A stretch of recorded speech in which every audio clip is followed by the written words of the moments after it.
Since 2001, what was first the NewMusic Festival brought our students lots of opportunities to play new works. These are pieces that have been chosen by faculty and put in front of them with not so much introduction. As we shifted to the North Carolina New Music Initiative in 2015, I wanted to provide an opportunity for the students to have input throughout the process. Eddie Jacobs, who's on the faculty here, called me, I'd never met him, to tell me that there was a new program that was being started here, and would it be all right if he spent a few minutes describing it. The approach I chose to take with this new commissioning program is a 3-year cycle of commissions, which begins anew each year, and it provides all our students an opportunity to link into this process at any phase. And if we think of the 3 stages of commissioning being stage 1 as identifying a composer and negotiating the terms of that, stage 2 being a collaboration phase, and stage 3 being ultimately the premiere and recording, then we see those 3 stages overlapping, beginning anew each year. We began the first year by identifying Jim Moberly and negotiating with him. The first thing he told me was that the students had picked me to be the first composer that they wanted to come here as a part of the New Music Initiative. And then he explained what this would be. It would involve a commission. It would involve several visits where I'd give talks and meet with students in masterclass settings and individual lessons and interact with the performers.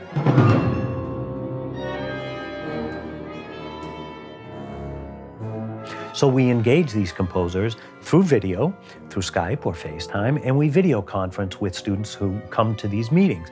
Students ask questions about the process, about what the composer may be thinking about, and then ultimately the nuts and bolts of a commission, the terms of a contract, fees, performance obligations, and rights.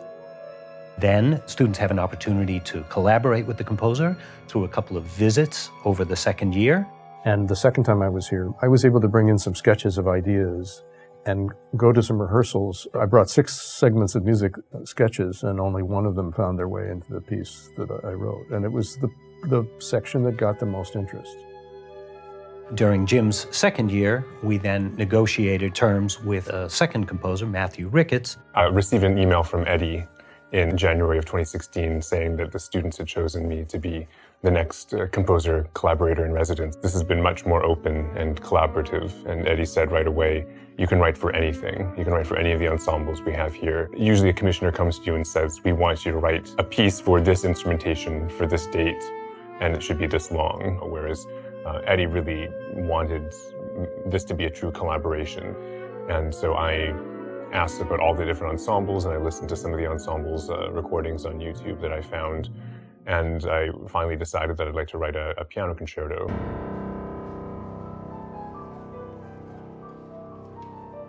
In our third year, we've now premiered and recorded Jim Moberly's new piece, Capricious Paradise, while seeing the sketches for Matthew Ricketts' new piano concerto, and now we're beginning a new cycle we've identified and are negotiating with Pulitzer Prize winner Melinda Wagner, who will write a piece for us next year. I do look forward to working with you and some of your students. The School of Music at East Carolina University is thrilled to be able to boast that these world-renowned composers are writing for us. These are pieces we will premiere. So a program like this involves some cost. These are composers whose time is valuable. They're highly developed professionals, and we need to compensate them accordingly. And of course, there are many different roles that people can play by contributing in kind or in funds that will help us ultimately achieve these commissions. So we hope that people will contribute their nickels and pennies, and much more than that, frankly, to put their name as part of our community onto these commissions. After all, if we don't bring about new music, our field dies. We need new music. Our field needs to self-perpetuate.